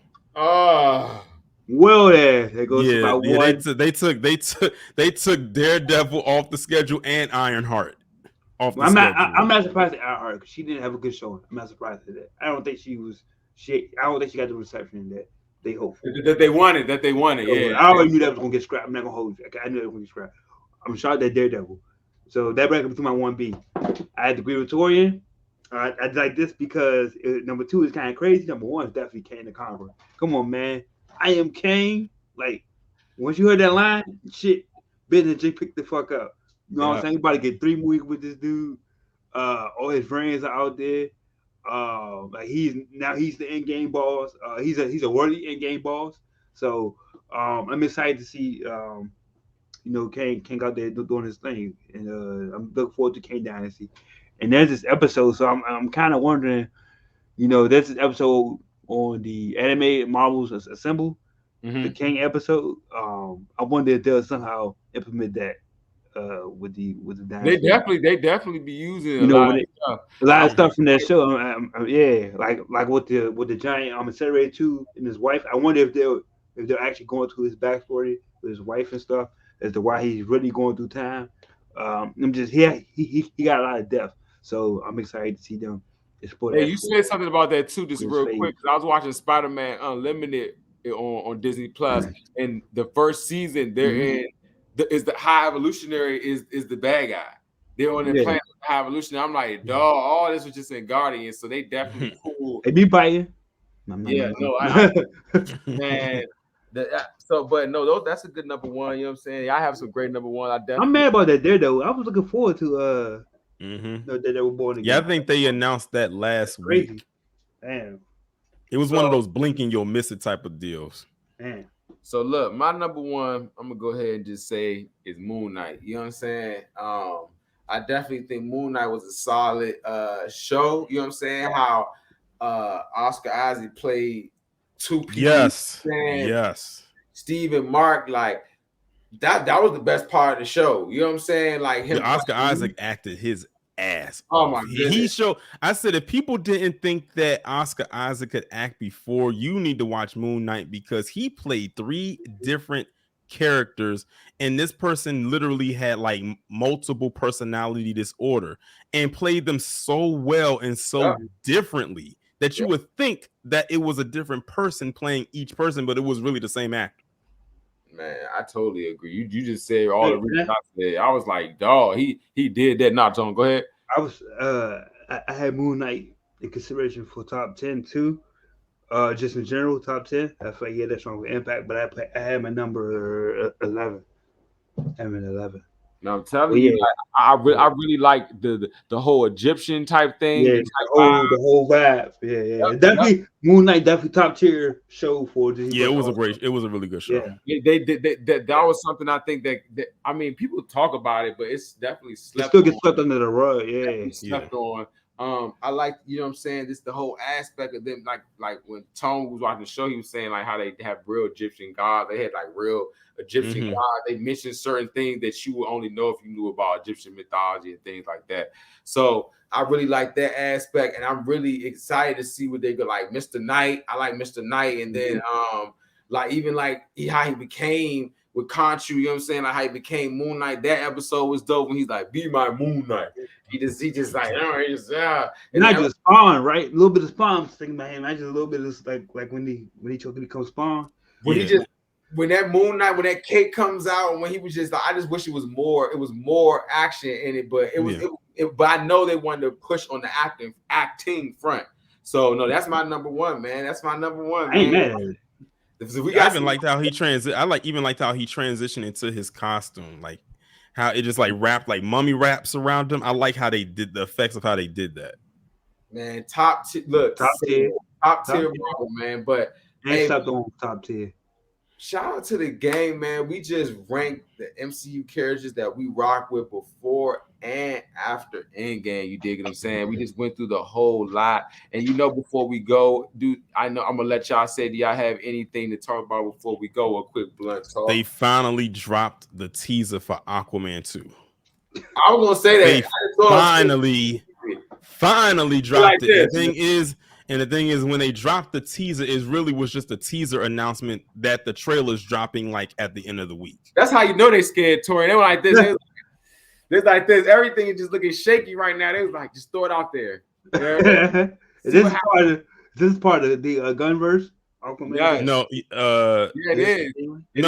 No. This is the last of the Snyderverse. This is the end of the Snyderverse. Snyderverse. It's not over yet. This is this is the end of the Snyderverse. Bruh, After this is done, then it goes into James Gunn. Well, Blue Beetle is really kind of under James Gunn, but I'm to this day, and I even said it in my review for Blue Beetle, and I'm saying it right here. I don't know why they decided to release Aquaman 2 after Blue Beetle, if Blue Beetle is a part of James Gunn's DCEU, and Aquaman 2 is under Zack Snyder. They should have released it in reverse. Have Aquaman 2 come out first and then Blue Beetle.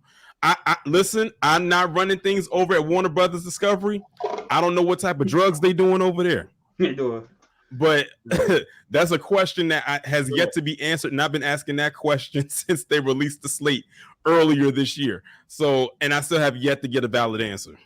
Bruh, they literally have Peacemaker. They have good shows. They say, no, let's just make them matter. At this point, with as bad as The Flash was, I need to see what that Batgirl was hitting on. It couldn't have been that bad if you released The Flash, and that's what you got. No, bro, they might as well drop the Batgirl cut. You know really, like they like take that thing off the shelf and just drop it on Max and let us watch it.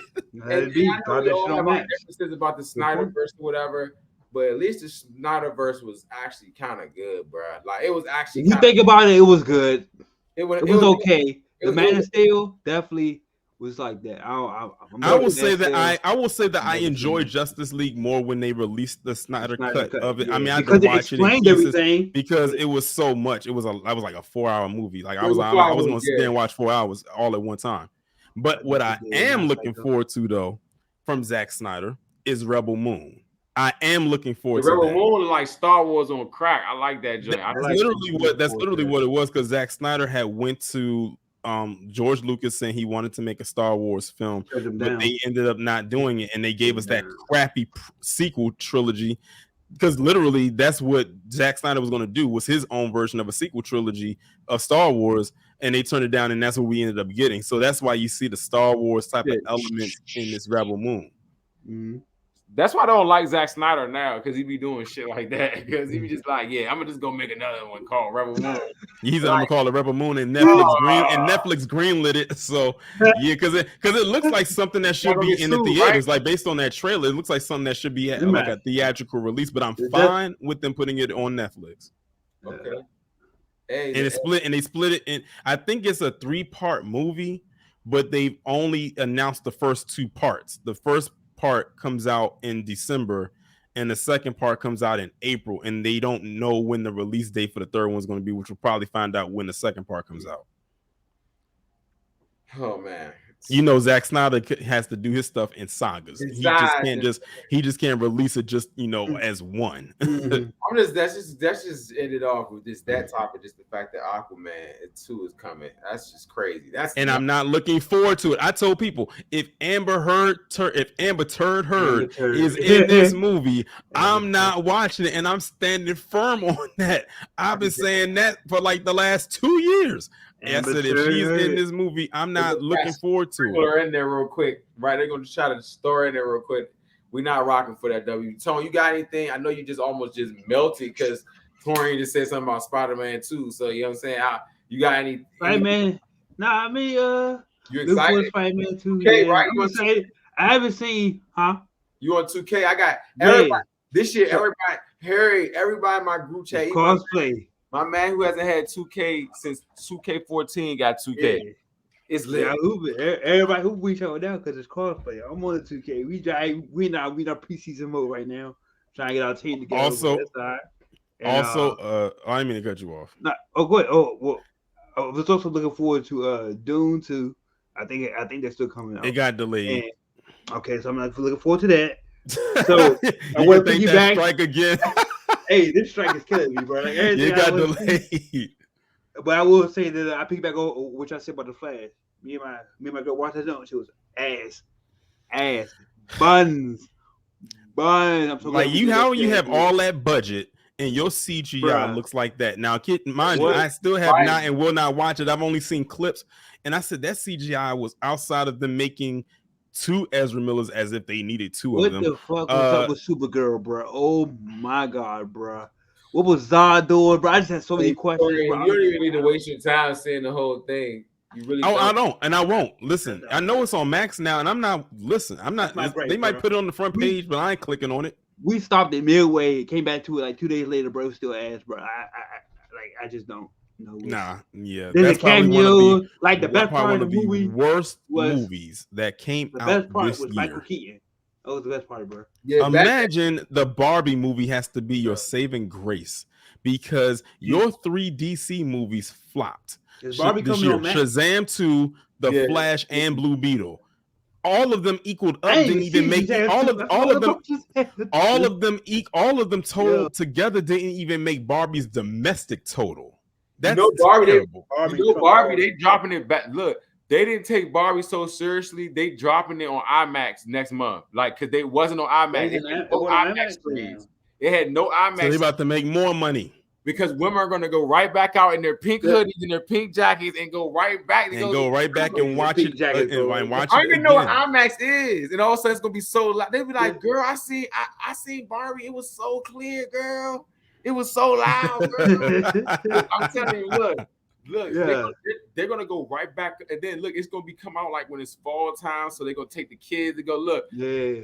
You know what they doing? Get that money, marketing. I think they already did a digital release of Barbie already because I've seen some people on YouTube already react to the movie. So I think it already has a digital release. So it's going to be, it has a digital release and a re-releasing it in IMAX. So it's literally double dipping into the money. And then once it takes it out of there, then they're going to put it on Max for streaming. So yeah.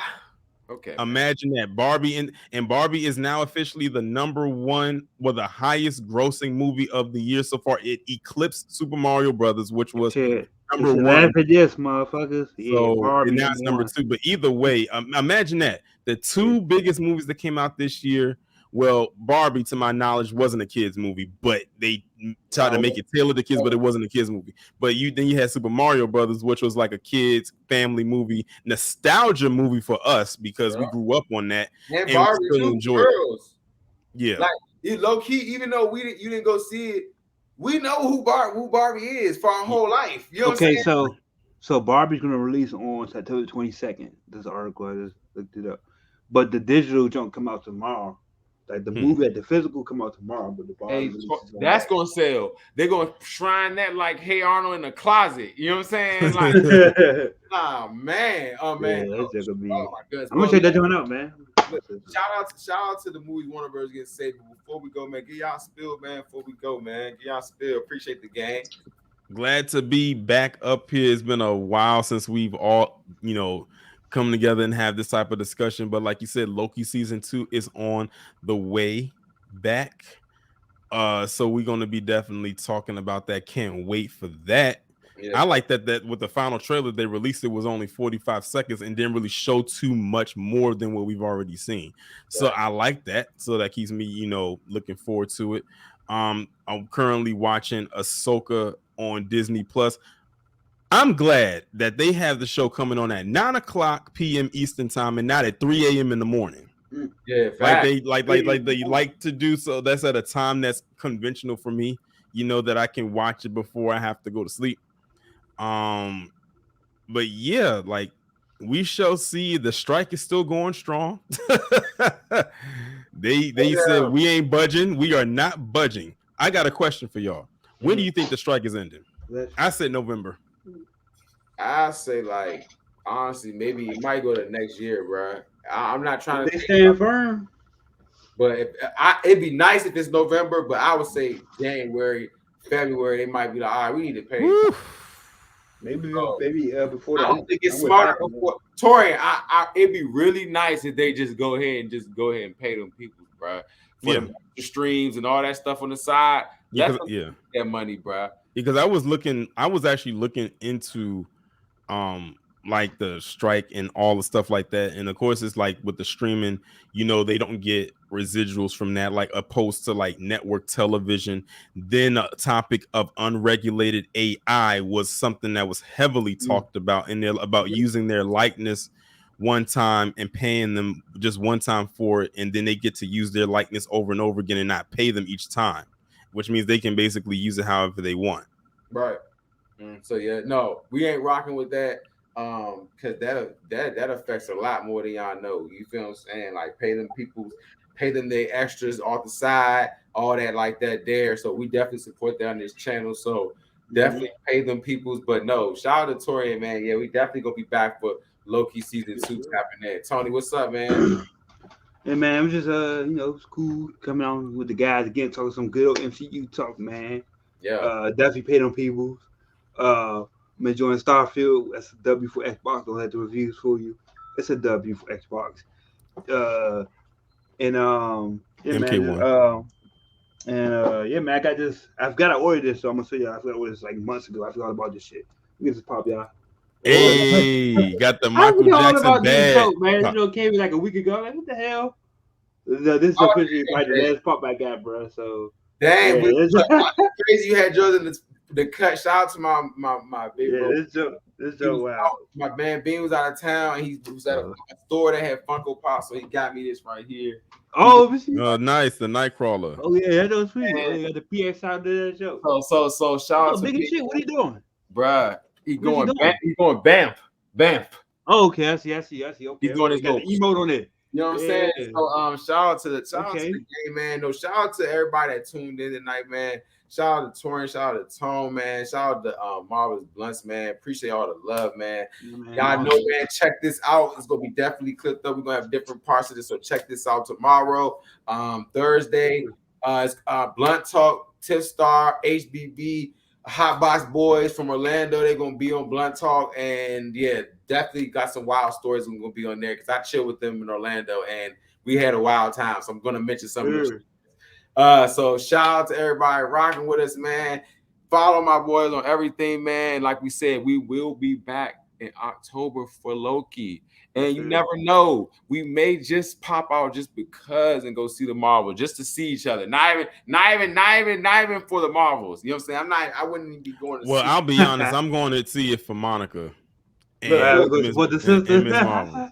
I could care less about Carl Danvers, but Monica Rambeau, that's why get my free AMC, one of my 3. I'm going to see 3 movies before that, just so I can make sure that's the free one. Get the free one. Oh, that's funny. Hey, that's a good idea. Hold up, man.